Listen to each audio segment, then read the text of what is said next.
오늘 우리 성도님들과 로마서 4장 말씀을 중심으로 아브라함의 믿음이라는 제목으로 잠시 은혜를 받고자 합니다. 이 사도 바울은 우리가 바울이라는 사람은 한 번쯤 교회 다니시면서 이름을 들어보셨죠. 예, 이 바울은 이스라엘 사람, 그러니까 유대인이었습니다. 그는 유대인이면서도 유대인들을 전도하는 것이 먼저라기보다도 하나님께서는 이 바울을 이방인의 사도, 그러니까 이방인들을 전도하라고 그를 부르셨다라고 그렇게 성경은 기록하고 있죠.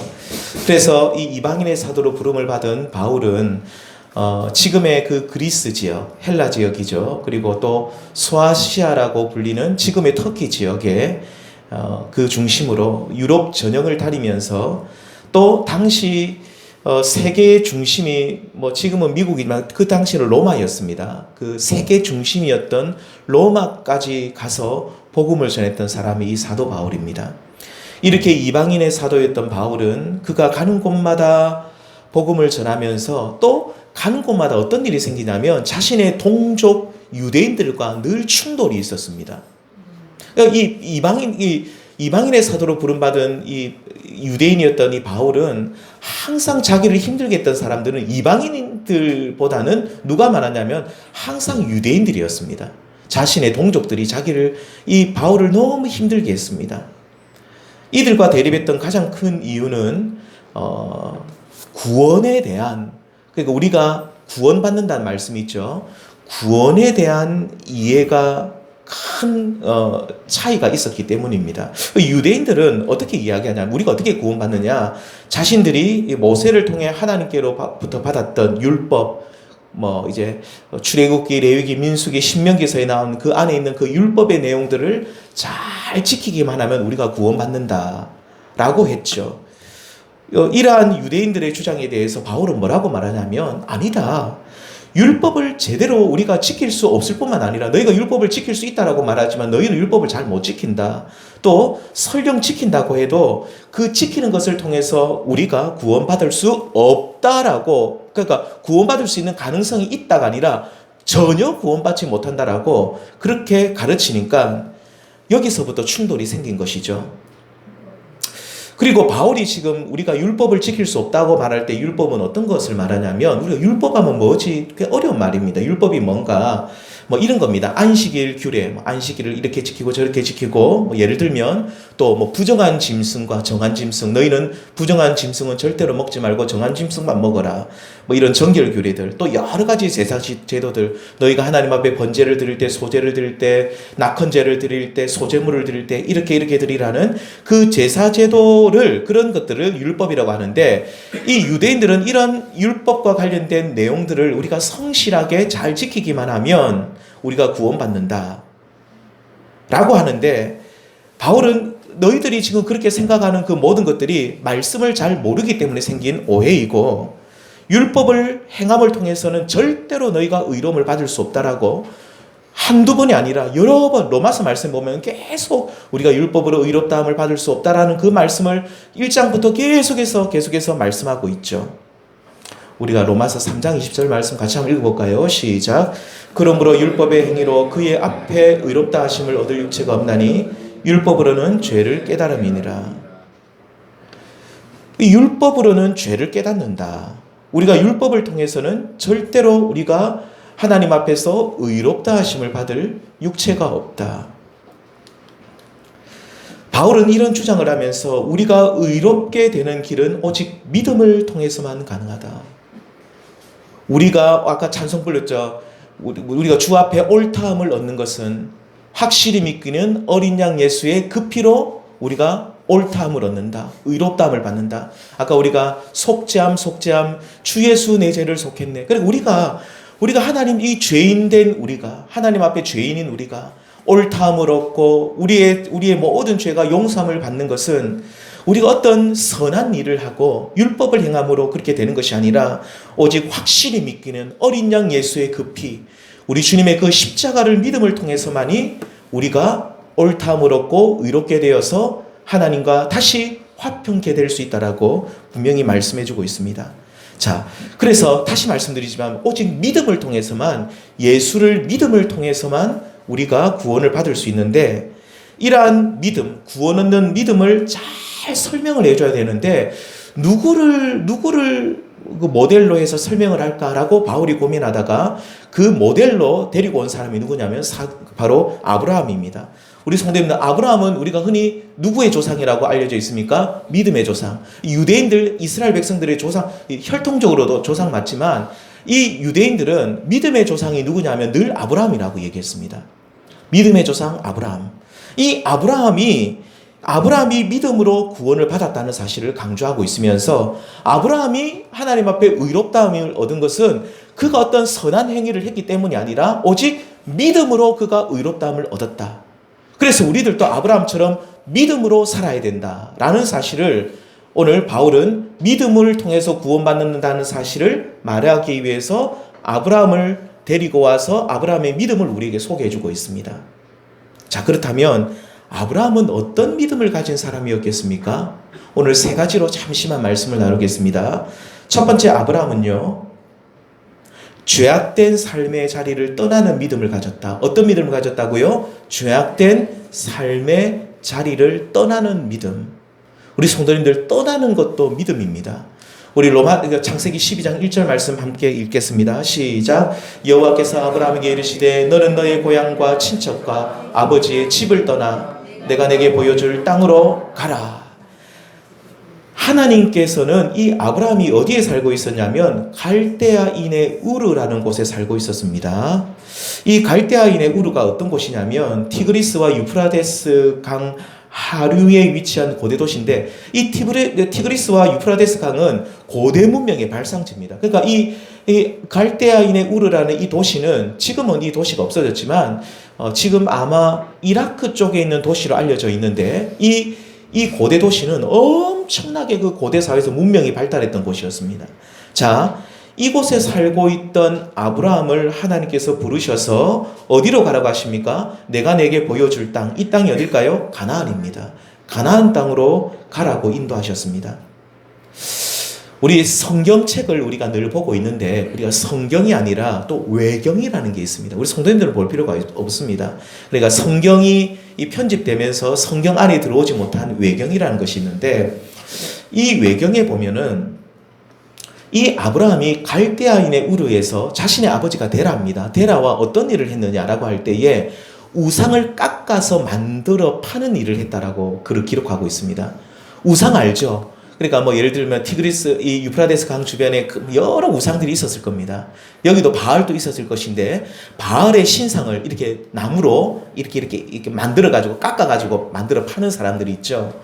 뭐 요즘 같으면 불상을 만들어서 판다. 뭐 그래 생각하시면 될 것 같습니다.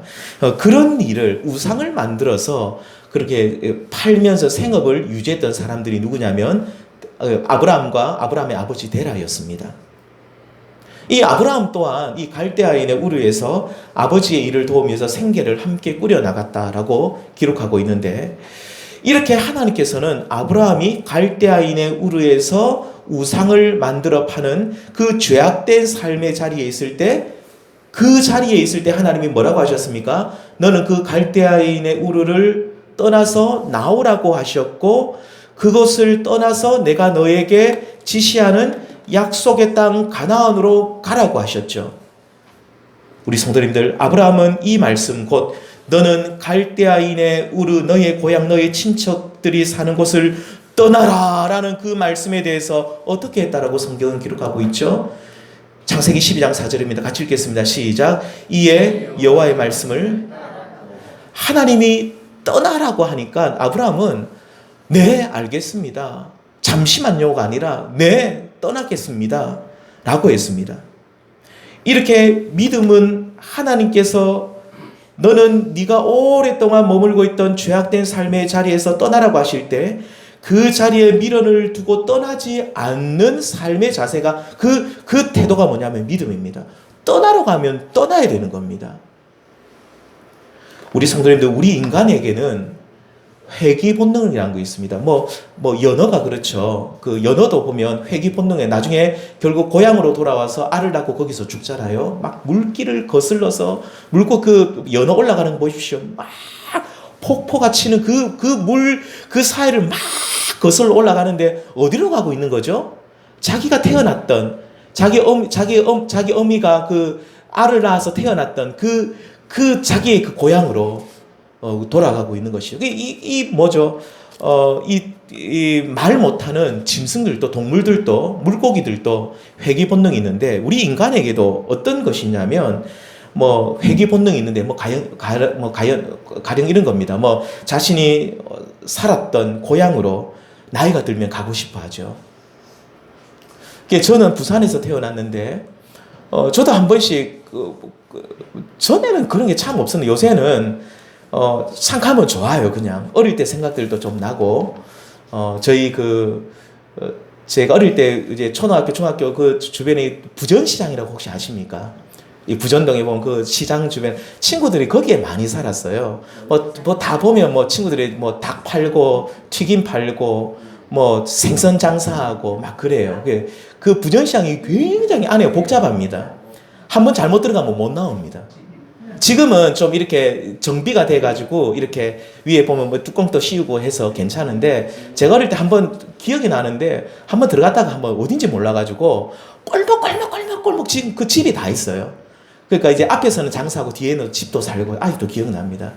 그런 집들 옛날에 놀러 갔던 것도 생각이 나고 뭐 하여튼 이런 동네 살아도 좋겠다라는 생각도 한 번씩 들고 그렇습니다. 사람이라는 것이 사람은 자기가 옛날에 살았던 곳으로 돌아가려는 그런 회귀 본능이라는 것이 있죠. 또 우리가 어렸을 때 먹었던 음식들 생각이 나죠. 그러니까 우리 남자분들도 장가가고 이렇게 결혼했지만 어릴 때 우리 어머니가 해줬던 음식들이 생각이 날 때가 있잖아요. 안 납니까? 저만 그렇습니까? 뭐 이렇게 된장을 하나 찢어도 이렇게 만들어도 어릴 때 우리 어머니가 만들어준 된장이 또 생각이 날 때가 있거든요. 그러니까 내가 어릴 때 먹었던 음식이 생각이 나고 또 내가 옛날 살았던 곳으로 돌아가려 이 모든 것들이 사실은 우리 본성 속에 있는 회귀 본능이라는 것입니다. 그런데요, 이 회귀 본능이 좋은 부분과도 연결되어 있지만 죄와 연결되어 있을 때는 죄된 삶으로 돌아가고자 하는 아주 나쁜 본성이 우리 속에 있다는 거죠. 우리는 죄악된 생활로 돌아가려는 이 나쁜 본성, 회귀 본능을 끊어버리고 결단하여서 다시는 돌아가지 말아야 하는 것입니다. 아브라함은요, 하나님께서 네가 죄를 지으며 살았고 앞으로도 우상 숭배하며 죄된 생활을 할 수 있는 그 갈대아인의 우르를 떠나라고 했을 때 그는 어떻게 했습니까? 이에 여호와의 말씀을 따라갔다라고 그러면서 순종의 모습을 보였다라고 성경은 증언하고 있습니다. 성도님들 이렇게 이와 같이 아브라함의 믿음은 어떤 믿음입니까? 하나님께서 죄악된 삶을 떠나라고 하실 때에 그 죄된 삶을 뒤를 돌아보지 않고 떠나는 그러면서 다시는 뒤를 돌아보지 않고 표대를 향해서 바울은 표대를 향해서 나아간다고 합니다.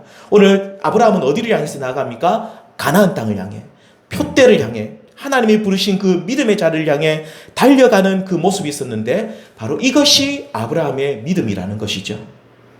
떠나라고 하는 곳을 죄된 삶을 떠나고 하나님이 가라고 하시는 가나안 땅을 향해 나아가는 그 삶의 자세가 바로 아브라함의 믿음인 것입니다. 우리 성도님들 하나님께서 오늘 우리들에게 미련을 갖지 말고 떠나라고 하시는 죄악된 삶의 자리 어디가 있습니까? 우리가 아무리 신앙생활을 오랫동안 해도 신앙의 진보가 없고 우리의 삶의 회복이 없는 것은 저는 그렇게 생각합니다.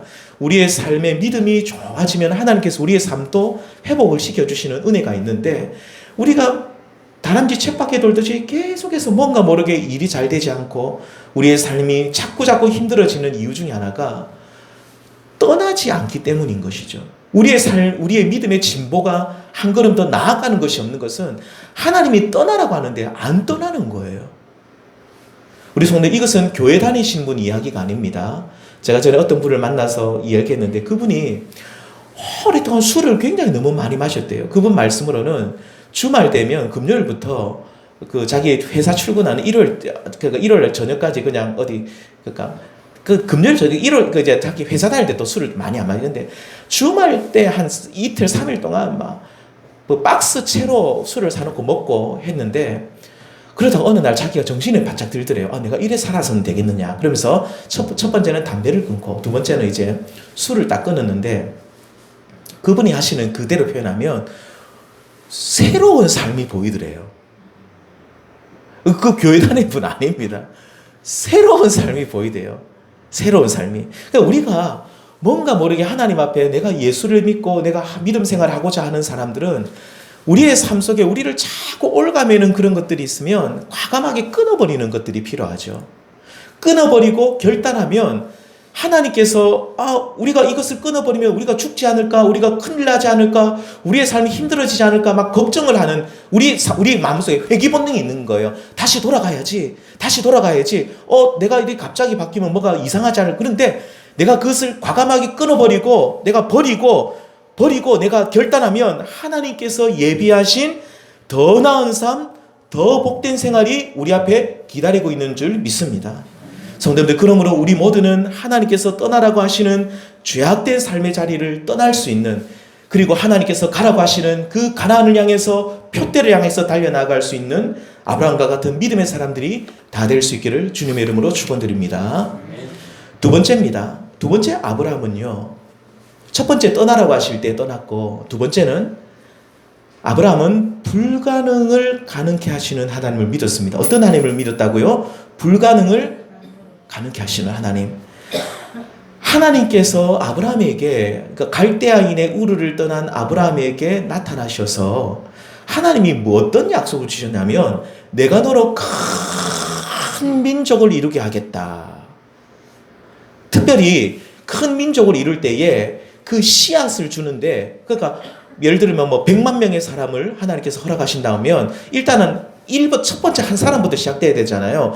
근데 그 첫 번째 약속의 씨앗이 누구를 통해서 태어날 것이냐면 바로 너 아브라함과 너의 아내 사라를 통해서 반드시 약속의 씨앗을 주시겠다라고 말씀을 하셨어요.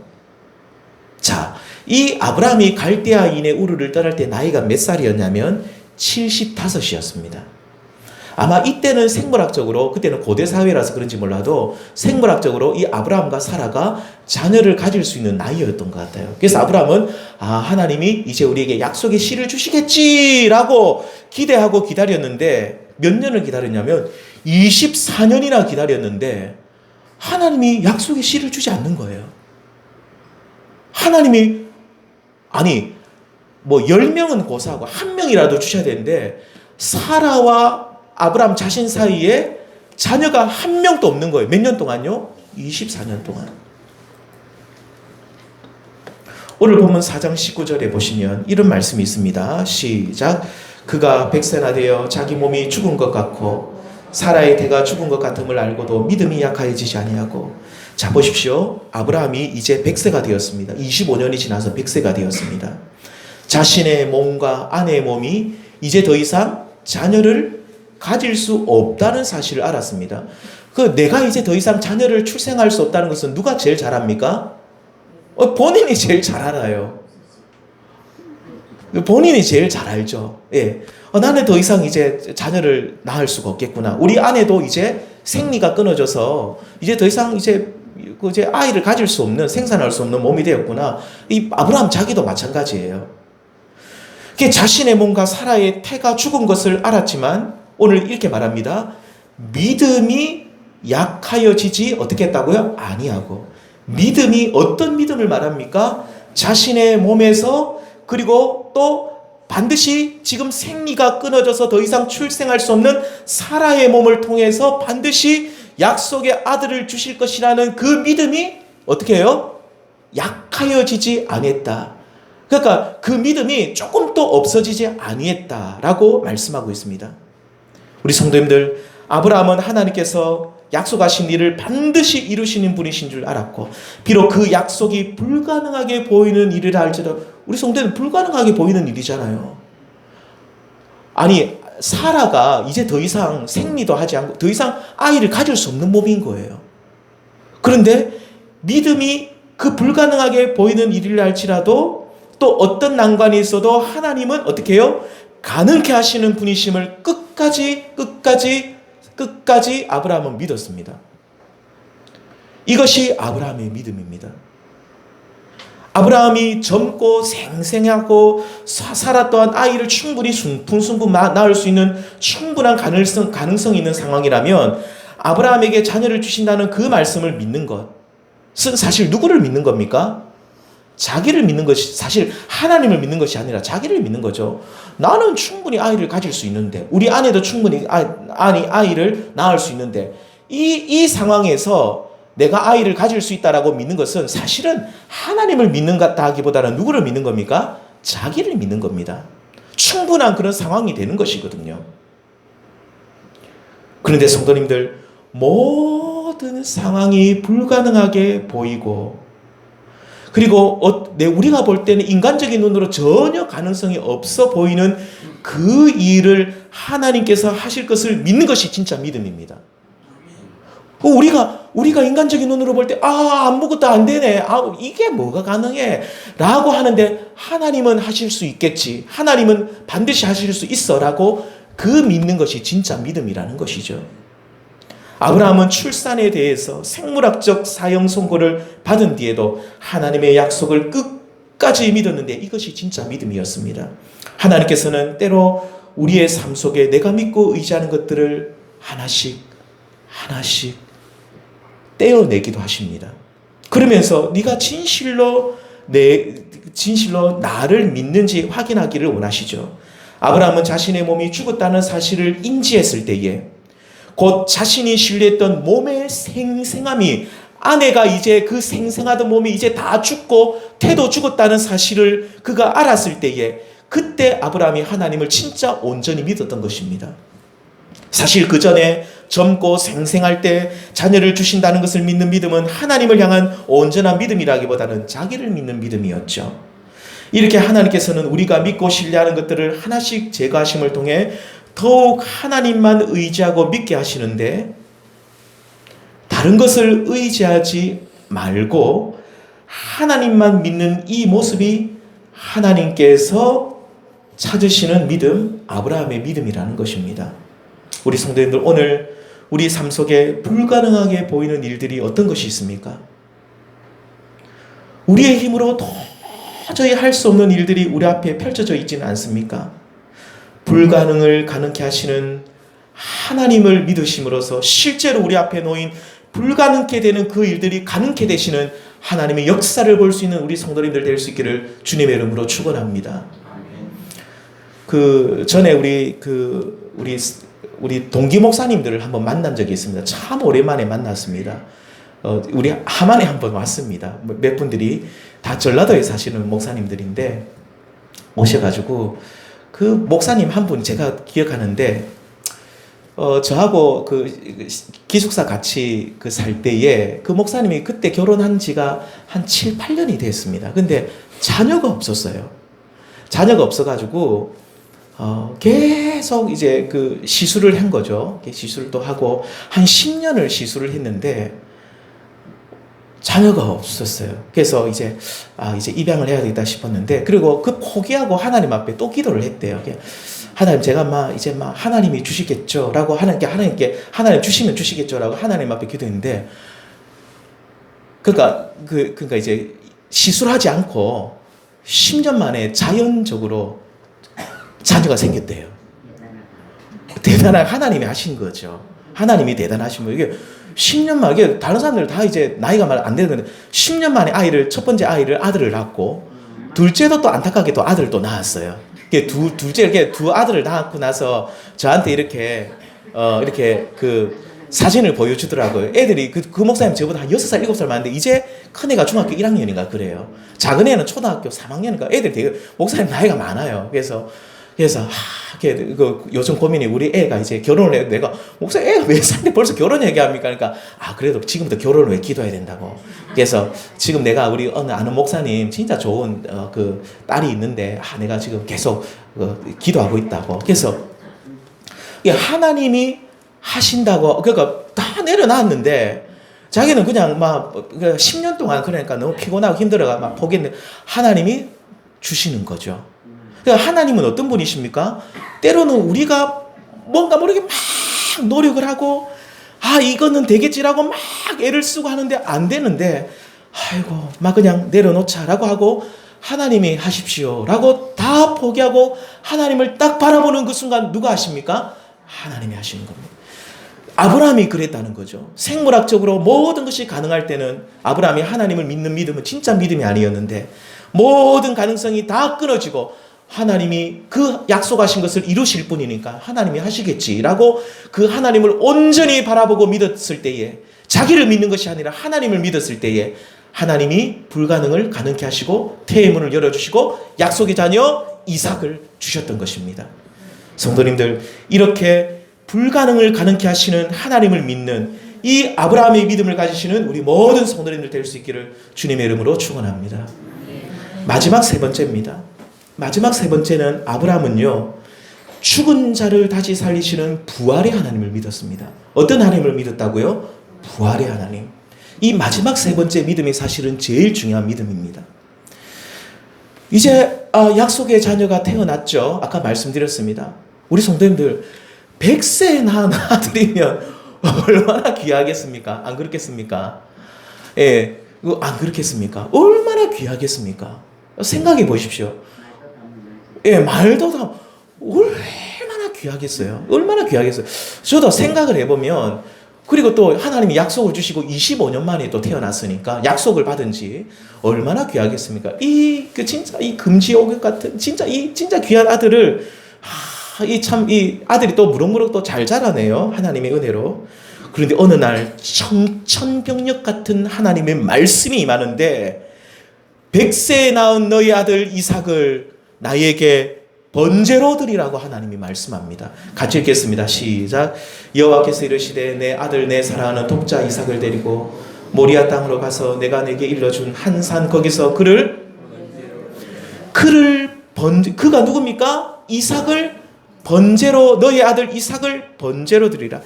성도님들, 번제가 뭡니까? 번제는요, 하나님께 드리는 제물을, 가축 제물을 일단은 번제는 죽여야 됩니다. 죽여가지고 각을 떠서 태워서 드리는 제사가 바로 이 번제입니다. 하나님께서 아브라함에게 100세에 낳은 이 귀한 아들을 모리아산에서 번제로 드리라, 죽여서 각을 떠서 태워서 드리라고 했을 때, 아브라함이 하나님 도대체 왜 나에게 이렇게 하십니까? 라고 할 수도 있잖아요. 네, 시험하는 건데, 분명히 시험하는 건데, 그래도 아브라함이 하나님 왜 나에게 100세나 주신 이 아들을 왜 나에게 번제로 드리라고 합니까? 왜 그렇게 하십니까? 라고 따져 물을 수도 있고 원망할 수도 있는데, 그렇지 않고, 아브라함은 그렇지 않고, 말씀을 하나님께서 예를 들면 오늘 주셨으면 바로 그 다음 날입니다. 주저하지 않습니다. 하나님께 뭐 물어보지도 않습니다. 그 다음 날 아침 일찍 일어나서 모리아 산으로 이삭을 데리고 출발을 합니다. 우리 성도님들, 모리아 산을 향해 나아가는 아브라함의 마음이 어떠했겠습니까? 예, 걸음이 안 떨어지겠죠. 이제 이 아들이 죽는데 정말 근데 우리 성도님들, 이 아브라함이 모리아 산에 딱 도착하자마자 성경은 그가 어떻게 했다라고 말합니까? 함께 읽겠습니다. 시작. 손을 내밀어 그 칼을 잡고, 아브라함은 이삭을 번제로 드리는 데 있어서 조금의 주저함이 없었다는 뜻입니다. 우리 성도, 우리는 성경을 자꾸 이상하게 생각해요. 아브라함이 손에 칼만 들고 하나님이 설마 나보고 죽이려 하겠나 하면서 칼만 들은 척하고 안 죽이려고 했다 하지만 아니에요. 아브라함이 실제로 손에 칼을 들고 실제로 자신의 아들을 죽이려고 번제로 드리려고 했다라고 성경은 분명히 말하고 있어요. 그래서 하나님이 얼마나 하나님이 다급하셨는지 아브라함의 이름을 2번 연속 부릅니다. 아브라함아. 하나님이 급하게 부릅니다. 아브라함아. 그 아이에게 손을 대지 말라. 우리 성도, 아브라함이 진짜 이삭을 죽이려 했습니까? 안 죽이려 했습니까? 진짜 죽이려 했습니다. 우리는 자꾸 아브라함이 그냥 말이 그냥 행동만 아닙니다. 하나님 우리 중심을 보시거든요. 우리의 중심을 보시거든요. 마음 중심을 보시거든요. 아브라함이 진짜 번제로 드리려 했던 것을 하나님께서는 아브라함의 그 마음을 알았기 때문에 진짜 죽이려고 할 때 하나님께서 얼마나 아브라함아, 야, 하지 마라. 그 아들 손대지 마라. 우리 성도님들, 아브라함은 그러면 매정한 사람입니까? 피도 눈물도 없는 사람입니까? 아닙니다. 아브라함이 이렇게 할 수 있었던 이유는요, 부활에 대한 믿음이 있었기 때문입니다. 어떤 믿음요? 부활. 히브리서 말씀해 보시면 아브라함이 그 이삭을 죽였을 때 믿음을 우리에게 소개해 주고 있는데 이렇게 말합니다. 제가 읽겠습니다. 그가 누굽니까? 아브라함이 하나님이 능히 이삭을 죽은 자 가운데서 다시 살리실 줄로 생각한지라 그렇게 믿었다는 거예요. 그러니까 하나님이 만약에 하나님이 진짜로 내가 번제로 하나님 이삭을 죽이면 하나님께서 이삭을 다시 살리실 줄로 생각하고 믿었다. 비유컨대 그를 죽은 자 가운데서 도로 받은 것이니라. 그러니까 아브라함은 이 사실을 이삭을 죽인 거나 마찬가지예요. 칼로 들어 진짜 죽을 했거든요. 죽은 이삭을 다시 살린 거나 마찬가지다. 성도님들, 하나님께서는 그렇습니다. 하나님께서는 분명히 사라의 죽은 태를 살리셨죠. 우리 성도님, 사라의 태는 이미 죽었습니다. 여자로서 기능을, 그러니까 엄마를 이제 아이를 못 가지는 태였는데 하나님이 사라의 죽은 태를 다시 살리셔서 약속의 아들 이삭을 주셨으니 만일 이삭이 번제로 드려져서 죽어도 태워서 죽여도 하나님께서 이삭을 다시 살리셔서 나에게 도로 주실 것이라는 것을 아브라함은 믿었던 것이죠. 곧 아브라함은 부활의 하나님, 죽은 자를 다시 살리시는 하나님을 믿었습니다. 그래서 그는 이삭을 주저없이 하나님 앞에 드릴 수 있었던 것이죠. 우리에게 이러한 아브라함의 믿음, 부활의 믿음이 있기를 우리 주님의 이름으로 소망합니다. 우리 성도님들, 아브라함은 죽은 자를 다시 살리실 하나님을 믿었어요. 이삭을 죽여도 불을 태워서 다 죄로 드려도 그 부활의 능력을 가지신 하나님이 이 이삭을 다시 나에게 다시 주실 것이다. 살려서 나에게 다시 주실 것이다. 자, 결론적으로 오늘 이 시대를 살아가는 우리들이 아브라함처럼 부활의 믿음을 가진다는 것은 무엇인가? 어떤 모습인가? 우리 성도님들, 이 로마서 말씀을 우리가 1장부터 잘 읽어보시면 사도 바울은 이 로마서에서는 십자가보다도 부활을 많이 강조합니다. 부활을 많이 강조하는데 우리가 부활을 믿는다는 것은 결국 우리가 우리의 삶 속에서 부활을 살아내는 것을 말합니다. 그러니까 죄로 인해 죽은 사망 선고받은 우리가 예수님을 믿어서 다시 우리가 그 영혼이 살게 되는, 이제는 전에 지었던 모든 죄된 삶을 청산하고 하나님께서 기뻐하시는 새로운 삶을 사는 것이 부활의 삶을 사는 것이죠. 자, 이렇게 새로운 삶을 사는 부활을 살아내는 생활을 하기 위해서 우리에게 필요한 것이 뭐냐면 우리를 부활시키시는, 우리를 죽은 우리를 다시 살리시는 부활의 하나님을 믿는 그 믿음 우리에게 있어야 됩니다. 부활의 하나님을 믿는 믿음. 우리 성도님들, 우리가 좀 오해를 하셔야 될 부분, 오해를 해서는 안 되는 부분이 뭐냐면 우리 성도님들 예수님을 믿으면 내가 변화될 것을 믿어야 된다는 겁니다. 지금 우리가 부활의 하나님을 믿는다는 것은 결국 어떤 것을 말하냐면 우리가 전에는 죽은 자였잖아요. 예수님 믿기 전에는 죽은 자였는데 예수님을 믿으면 우리 영혼이 다시 삽니다. 다시 사는데 다시 사는 정도가 아니라 이제는 우리가 전에 지었던 모든 죄를 이제는 벗어버리고 새로운, 진짜 하나님이 원하시는 새로운 삶을 살아갈 수 있다라고 믿는 것, 그것이 바로 어떤 믿음이냐면 부활의 하나님을 믿는 믿음이라는 것입니다. 우리 성도님들, 아브라함의 이 믿음, 부활의 믿음을 오늘 우리에게 적용을 하면 그런 겁니다. 우리 성도님들의 그 모든 삶의 모습이 전과는 전혀 다른 새로운 내가 삶을 살아갈 수 있다라고 믿는 것, 그렇게 내 삶이 실제로 변화되는 것, 그것이 바로 부활의 믿음이라는 것이죠. 이 부활의 믿음을 향해서 나아가시는 우리 성도님들 다 될 수 있기를 우리 주님의 이름으로 축원드립니다. 오늘 말씀을 정리하겠습니다. 아브라함의 믿음은 첫째는 어떤 믿음이라고 그랬습니까? 죄악된 삶의 자리를 떠나는 믿음. 두 번째는 어떤 믿음이죠? 불가능을 가능케 하시는 하나님을 믿는 믿음. 세 번째는 어떤 믿음입니까? 부활의 하나님을 믿는 믿음. 특별히 이 부활의 하나님을 믿는 믿음은 내가 바뀔 수 있다. 하나님은 나를 변화시킬 수 있다. 세상 사람들은 그러죠. 정말로 변하지 않는 것은 사람이라고 하지만 하나님은 나를 변화시킬 수 있다. 전과는 전혀 다른 새로운 사람으로 나를 변화시킬 수 있다. 이 부활의 하나님을 믿는 그 굳건한 믿음이 우리 안에 있어서 아브라함과 같은 믿음으로 구원받는 우리 성도님들, 아브라함과 같은 믿음으로 아브라함이 받았던 그 복을 함께 받는 우리 성도님들 다 될 수 있기를 우리 주님의 이름으로 축원드립니다. 기도하시겠습니다.